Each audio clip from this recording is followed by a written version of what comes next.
Hello mga mahal kong Kalibra, mga palangga, welcome back ulit sa ating channel.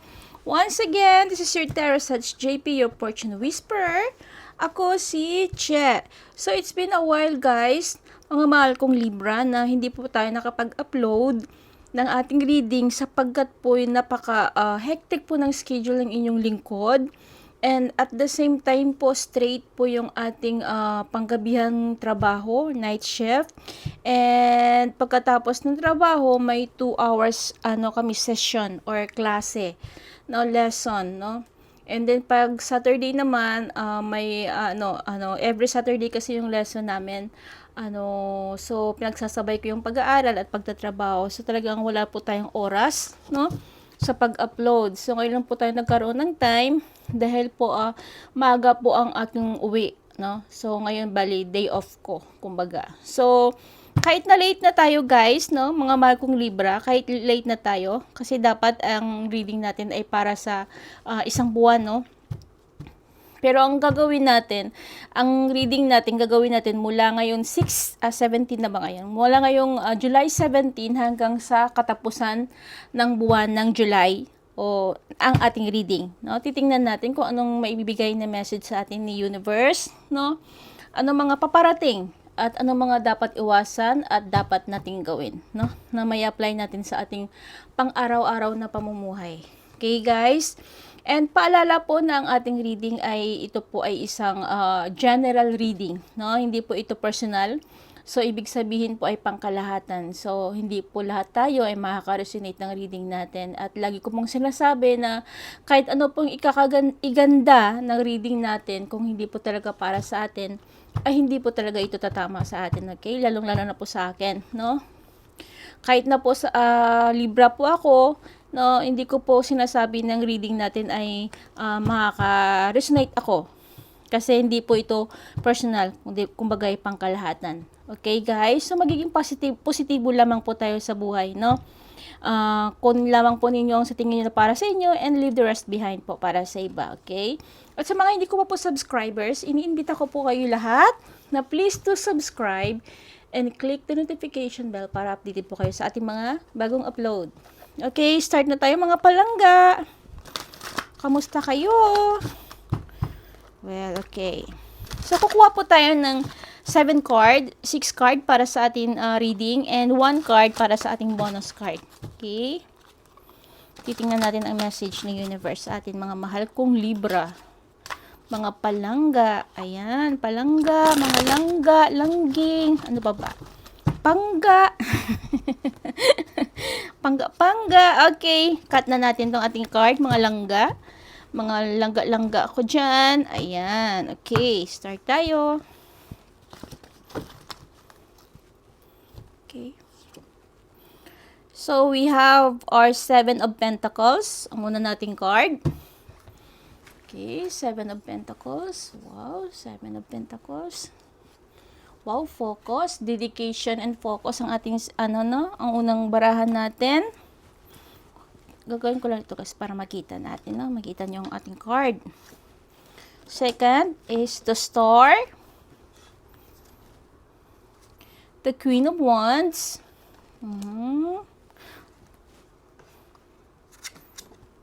The Ten of Wands. The Eight of Pentacles. Wait lang guys, hindi nyo makita, no? And the Judgment. Okay. Wait guys i-adjust ko lang yung ating para makita nyo. Ayan. Baba ko kaya yan, no? Pasensya na kayo guys. Okay. Kukuha tayo ng ating bonus card, no? Ayan. Ito ang ating reading, mga mahal kong Libra. Ayan. So, kukuha tayo ng isang card.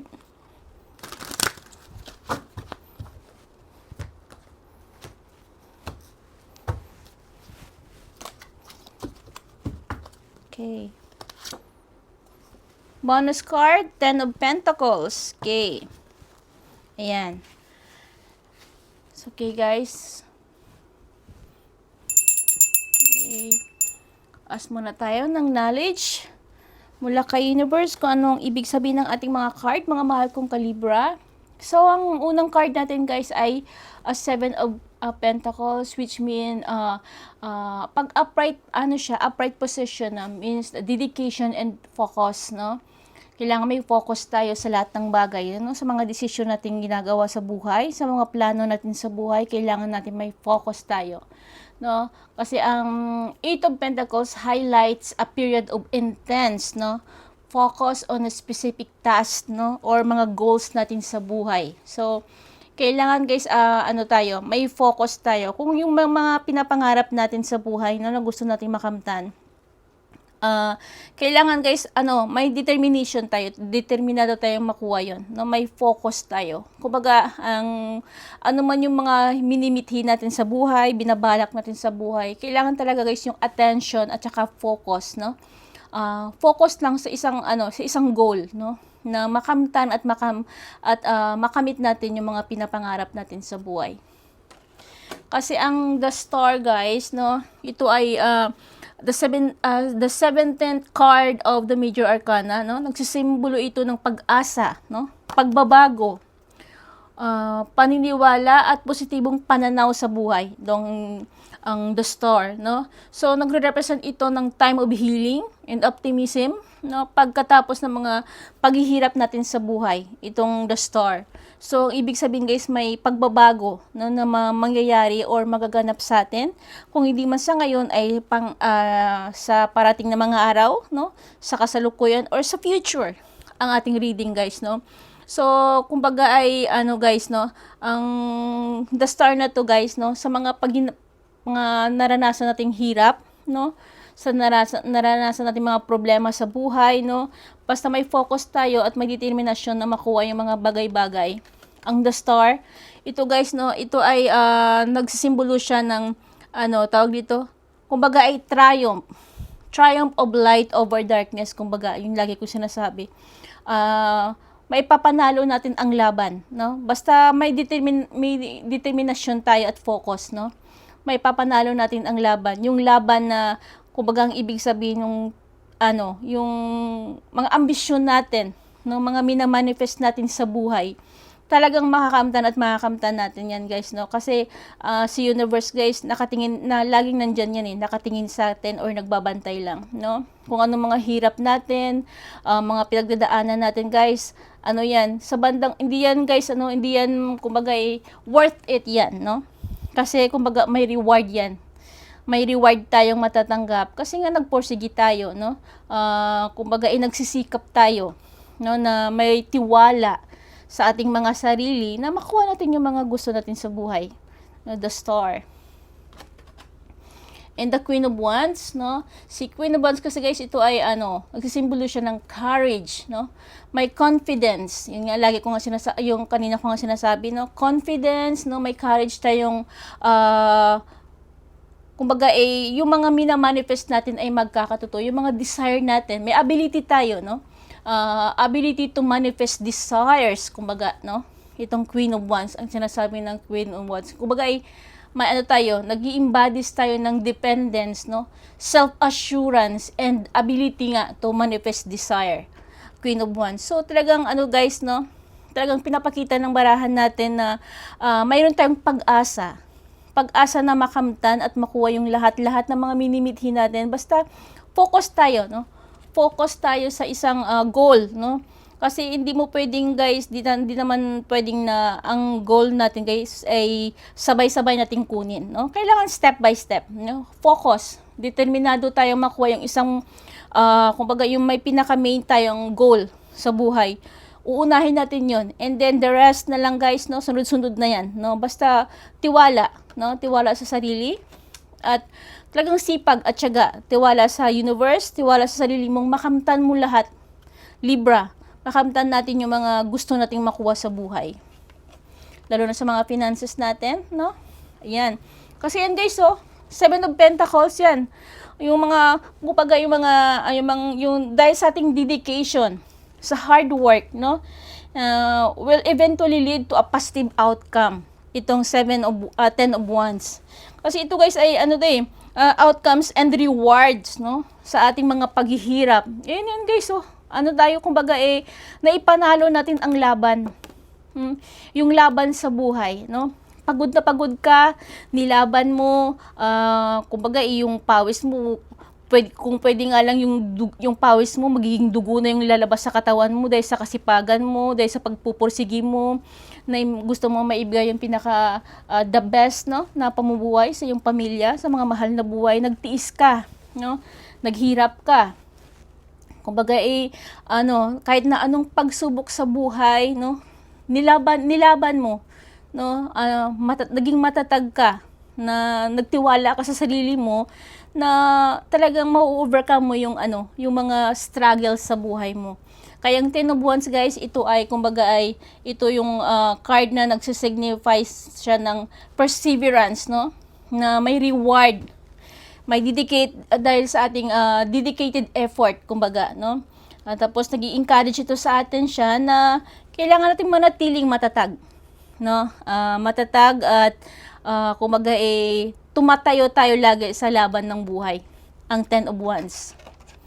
Kasi guys, ang mga Libra talagang matatag yan, no? Matatapang. Matapang sa lahat ng pagsubok sa buhay. Hindi nyo napansin yung mga Libra, pangiti-ngiti lang yan. Kahit nasasaktan na yan, nahihirapan na yan, pangiti-ngiti lang yan. Pero tawag dito, alam natin sa mga sarili natin na may mga solusyon, no, sa bawat problemang ang ating nararanasan or hinaharap. Lahat yan, guys, may pagsubok. Lahat yan, guys, kung ang ibig kong sabihin, lahat yan, guys, ay may reward, no? Eight of Pentacles. Ito naman, guys, yung ibig sabihin ito ay dedicated and focused din. Ang Eight of Pentacles, no? Focus lang, guys, tayo sa goal natin sa buhay, mga mahal kong Libra. Focus tayo. Tapos, ang tawag dito, kasi ang Eight of Pentacles, guys, ay nagpapakita sa atin o nagpapahiwatig sa atin na dahil sa ating mga kakayahan, no? Na-improve natin yung kakayahan natin, naipaglaban yung ating kasipagan, no? Ang ating pagporsige, no? Na makuha yung mga minamanifest natin sa buhay. Eight of Pentacles. Yan. And the Judgment, guys, of course, no? May mga naranasan man tayong hirap, may mga naranasan man tayong sakit, no? Ito yung, guys, ang ibig sabihin ng rebirth, no? New beginning. Ang Judgment, no? Nagsisymbolize ito, guys, ng the end of a cycle, no, sa buhay natin, and the start of a new one, kumbaga, no. Nag-i-urge ito, guys, na to let go of the past and embrace the future, kumbaga, ang Judgment. Kumbaga, may mga naranasan man tayong sakit, no, or may mga hirap man tayong naranasan, or may mga taong nagbigay sa atin ng pasakit, no, paghihirap, or mga betrayals. So we should learn to forgive and let go, no? Kasi ang Judgment card, guys, nagsisignify ito na the need to forgive oneself and others, no? Releasing past hurts and moving forward with a clean slate, kumbaga. Clean slate. Kumbaga, ano ba yan? So, ang pinapakita, guys, ng ating baraha, talagang tayo, guys, focus lang tayo, mga mahal kong Libra, sa goal natin sa buhay, no? Focus lagi. Dedication lang, guys, no? Magtiwala sa sarili, no? Magtiwala sa Panginoon, magtiwala sa universe na ang lahat yan, guys, ay matatamasan natin, no? Matatamasan natin yung kasaganahan sa buhay, no? Basta lang, guys, no, panatilihin nating maging positibo sa buhay, no? Panatilihin nating maging dedicated tayo, na may focus tayo sa mga bagay-bagay sa buhay, lalo na sa mga main goals natin. Kung main goals natin na maibigay yung magandang kinabukasan, magandang buhay sa mga anak natin, sa pamilya natin, focus tayo, guys, no? Focus tayo. Dapat marunong tayo mag-focus kasi naipanalo na natin yung laban, no? Panalo na tayo sa laban, guys, so may panibagong simula, pagbabago, no? Kumbaga, ito ay triumph, no? Triumph of light over darkness, ang the star. Panalo tayo, guys, sa laban, no? Ayan yung pinapahiwatig ng ating baraha. Ang mga pinaglalaban natin, yung mga pagpursige natin, paghihirap natin, guys, panalo na tayo. ipaglaban na natin. Yung mga pinaglalaban natin, may mga reward na tayong matatanggap. Yung bonus card natin guys, sa Ten of Pentacles. Kasi guys, ang Ten of Pentacles, if there's money involved, the Ten of Pentacles is the card you want to see, no? Ang Ten of Pentacles guys, ito ay kasaganahan sa kapirahan, kasaganan sa pamumuhay, kasaganahan sa pag-ibig, kasaganahan sa lahat-lahat. In general, ang Ten of Pentacles guys ay kasaganahan sa pamumuhay, no? So kung kailangan yung ang pinag-uusapan ay kapirahan, Ten of Pentacles guys, ang kailangan nating makita sa ating mga baraha. So tayong mga Libra, no? Magtiwala tayo sa ating mga sarili. Wow. Mga sarili, no? Magtiwala tayo sa ating mga minamanifest sa buhay. Kasi step by step guys, no? Kumbaga may process 'yan, no? Paisa-isa, no? Huwag tayong maging magmadali, no? Na makuha yung lahat ng mga minimiti natin sa buhay. Kasi pag minamadali natin yan, guys, talagang, ano yan, guys, no? Na imbis na magiging positive yung outcome, magiging wala. Kasi minamadali natin yung mga minimiti natin sa buhay. So, kailangan step by step lang. Trust the process, trust yourself, especially trust the universe na maibigay, kumbaga matatanggap natin yung mga reward na kailangan natin at talagang para sa atin. So, ayan guys, Ten of Pentacles, no, kapirahan, Judgment. Wow, Judgment yan guys, alam niyo yan, no? So, kailangan lang guys, no, may determinasyon tayo, focus, no, at syempre, tiwala sa sarili. Na ipanalo na natin yung laban natin, mga mahal kong Libra. Ayan. So, kailangan maging matatag, maging matapang, stand on your ground, no? Kumbaga, no? Manatiling matatag, manatiling maligalig, masipag, at manatiling, kumbaga, pagpapasalamat, no? Sa universe, sa Panginoon, sa sarili mo na nailaban mo na or naipanalo na natin yung laban natin, mga mahal kong Libra. Ayan. So, that's all for today, mga mahal kong Libra. So, yan. Magkakaroon tayo ng kasaganahan sa buhay. Makukuha natin lahat na minimiti natin sa buhay. Kasi yung Ten of Pentacles, ayan, ang ating bonus card, which is mean kapirahan. So, at naipaglaban natin ang hirap sa buhay, no? Naipaglaban natin o naipanalo natin ang lahat ng pasakit, lahat ng mga naranasan nating struggles, luha, sakit, lonely nights, naipanalo na natin yan guys, no? The Star, no? Muchiron, ibig sabihin, triumph, no?